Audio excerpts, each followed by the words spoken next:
Welcome, guys, Advocates for Justice Paralegal School. We are different and we prove it.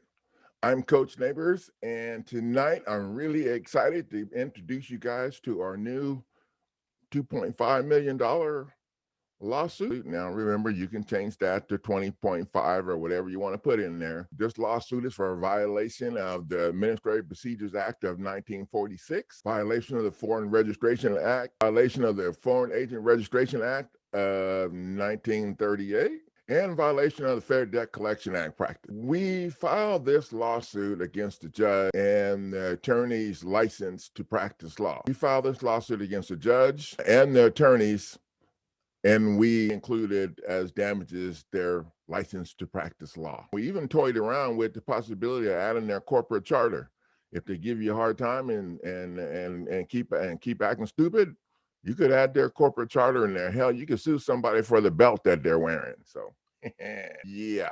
I'm excited to tell you guys we got our first win with this package on January 25th of 2021. And the case that win came in was filed in 9/2/2019. It took a while, but what I done was I figured out the game plan that we need. This is going to be our strategy for state court, so we don't have to move everything over to federal court and go through all that hassle.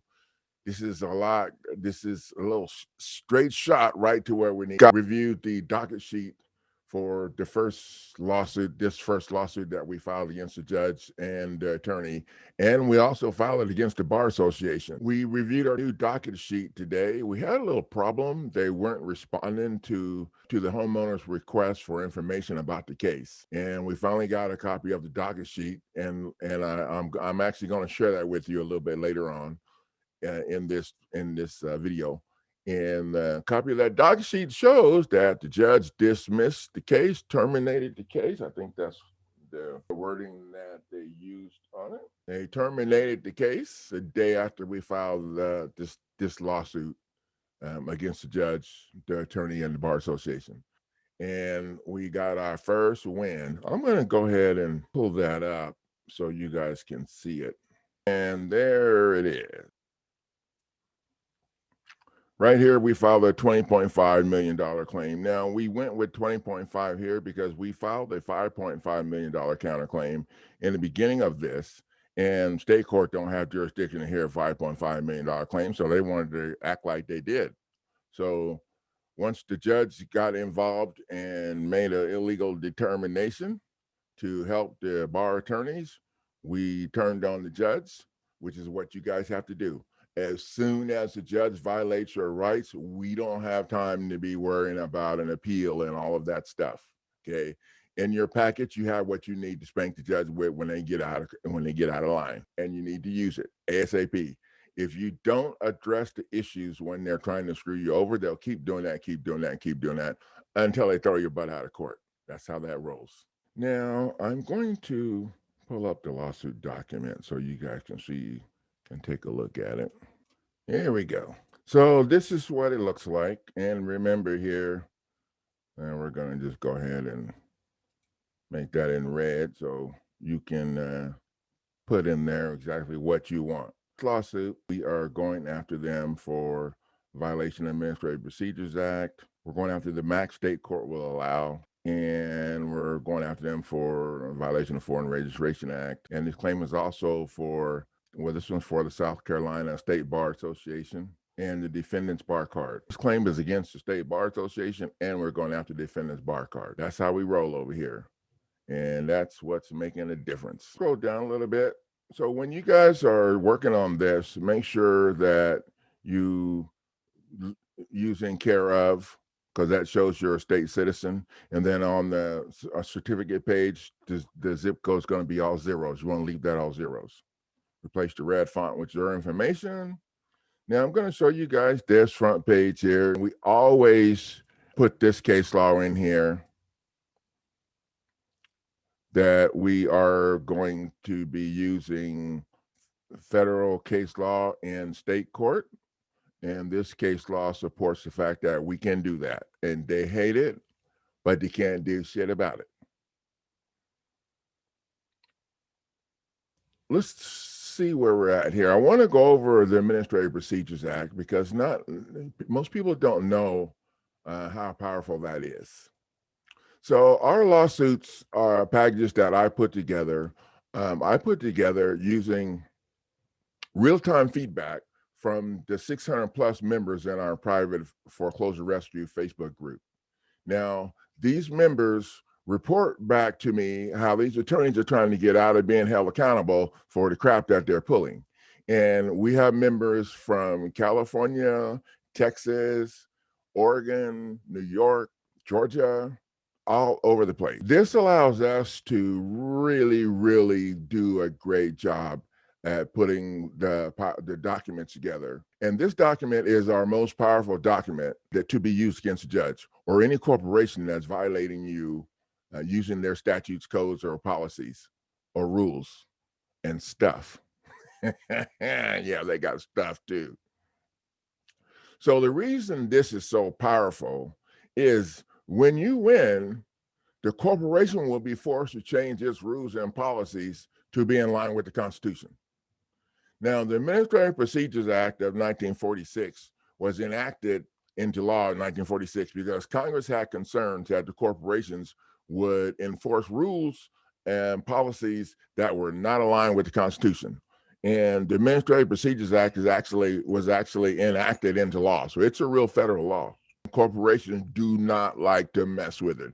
Now, you're always going to be going in demanding some money for the constitutional violations because the Administrative Procedures Act is not a remedy that you can get damages, but you can make them change their policies and to be in line with the Constitution. Could you imagine what that would look like with the court right now if you won and forced the court to change their policies and straighten the hell up? The key to this act is the government's administrative policies must be in harmony with the Constitution. The problem is we're facing corporate administrative judges illegally acting as judicial judges. Now, you must remember there are at least two different sets of rules. One set of rules calls for old case law, and this law is from the statutes at large. The statutes at large are the laws woven from the Constitution, and we are not using them now. We are using the new law, corporate law. To be clear, it's the new revised codes and statutes that went into effect, I think, like in 1933. And this is when we switch from public law to public policy crap. Yeah, public policy crap. The revised codes and statutes do not have the three elements necessary for something to be considered a valid law. So what does that mean? That means that in a judicial foreclosure process, the statute that they're using to foreclose on you is not a valid law. It's a statute, a revised statute. And the revised statutes do not have the enacting clause, they do not have a title, and they do not have a body. They do not have the three things that's necessary, according to the state constitution, to be considered a valid law. Now, the reason the enacting clause is so important because the enacting clause tells from what authority the law came from and who's subject to following it. We the people in the Constitution is the preamble or the enacting clause of the Constitution. And the title and the body is pretty simple. We don't need to spend a whole lot of time on that. But the reason I spent the time on the enacting clause is because the public policy is not from the Constitution. And that's why I don't have an enacting clause. If it had an enacting clause, it would say it's from the federal government, the fake corporation who's forcing you to believe that you are a citizen of that corporation and that you have these benefits that you have to pay for with your tax money and your and your property and everything else. Revised codes and statutes do not have the necessary elements to be considered a valid law. If you understand that, you will be driver of the bus. Therefore, it's imperative to attack the judge as soon as he or she violates your rights to help the other attorneys. Now, the Administrative Procedures Act is something that the corporations do not want to mess with. And I'm telling you right now, it's powerful. And the screens that I showed you, that's the first one. We've got another team member in South Carolina that is using the same document, and we are waiting to see how they want to play. She just got out of the hospital. She had a baby. So yeah, I was talking to her last week, Thursday or Friday, and her name's Shamel Maxwell, and she's our A team leader on the illegal foreclosure situation. And Shamel is saving her dad's home. We're going to see how that rolls. Hopefully, that'll be our second one, and this package will be 2-0. You could make it 3-0. The Fair Debt Collection Act practice, we're going after them for that. You guys already know about that. The attorneys are not allowed to do the things that they're doing. Okay, they can't mislead you. They can't lie to you. They can't lie to the court and make the court think that they're working on behalf of a lender when they're not. There's no documentation to verify agency. An attorney cannot represent himself or herself. They cannot litigate a case they're party to, and they cannot go into court representing the law firm, the corporation that they're affiliated with. How to cut to the chase. And this lawsuit package that I'm put together here now is what we use to get this shut down. And what we're going to do in the future is use this in the beginning to get it shut down. So nobody's got to be doing all that work. I'm going to tell you right now, thinking that you're going to go into court and have the judge rule in your favor is crazy. Our goal is to build a record showing the judge violated the jurisdiction, because that's the only thing you need to talk about. Okay. Once you start talking about the servicer and all that other crap, you're done, because then you just let the judge understand that you know that there was a contract when there was not a contract, and that whole thing. So you guys need to be aware of that. And the judge is always going to try and get you to talk about the payments. The judge and the attorney both are going to be working you in hearing to try to get you to talk about the payments. This new lawsuit that I'm putting together, I have it posted already. I've got a few things to do on it. I have it already up and posted. This instructional video I'm going to post on it, and you guys will be able to look at the video and then have a better idea how to use the package. So it's pretty self-explanatory. I mean, you're going to file the document. It's like 3 documents in it right now. And I want you guys to let me know how they respond to this, because if they don't just drop it like they did on here, then we're going to step forward. And I want to build that package for state court, so we can get all this stuff done in state court, and we don't have to be running around driving 50 miles and doing all of that rigmarole trying to get the stuff done in federal court that we're using right now. Now, the federal court stuff is doing great. This is working a lot better because we got the judge to sign off and do that. So we're going to figure out how to get this done in state court. And this document is probably going to be part of the package that I put together. But I want to offer the document for you guys, and I'm going to offer it. So today is 2/26, 2021. For the rest of this month and first week of next month, I'm going to offer this document at a steal price, a low coronavirus fire sale or something. And I'm not going to tell you what it is right now because I haven't quite figured it out, but I know it's going to be low. So I want you to go check it out. And I think I'd like to have people that are seriously interested in it going to check it out, so I can have people that are ready to do whatever it takes, be the people that are using it. And I want you guys to let me know how they respond to you when you use it.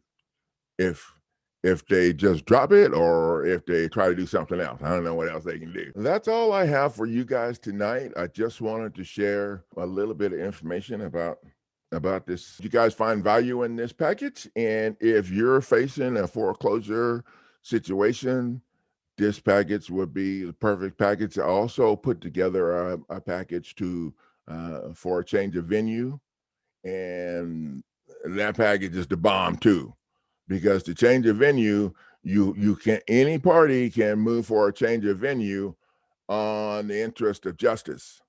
And in the interest of justice, all of those things that's in the jurisdictional challenge with an affidavit would be the justice that you are interested in. So it's using the facts to support what you need to do. Now, you can take that jurisdictional challenge with an affidavit and take the information out of it and tweak it into a motion to dismiss. Yeah, that's what you're going to learn up in here. You're going to learn how to use your stuff. I had a team member using our stuff, and the attorney complained that we were just using the same thing. Well, until they damn answer it, that's what we're going to freaking do. Funny how they complain when we start using the same place they're using on you, on their ass. I love it. If you guys want to take your shot at getting your docket sheet showing the judge has dropped that shit and went and sat the hell down, you might want to try this document. I'm going to post it for a cheap, low price, but I don't remember what it is right now. I'm having trouble saying it. It's so low, I have trouble saying it. I can only write it down. Okay. Okay. I'll leave it on there, and you guys will see what the low price is as soon as you click on the link. So click on the link down below to go check out this. I'm going to leave a link in the description area.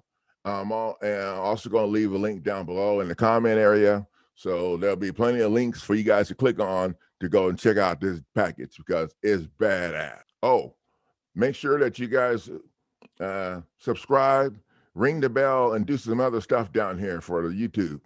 Okay.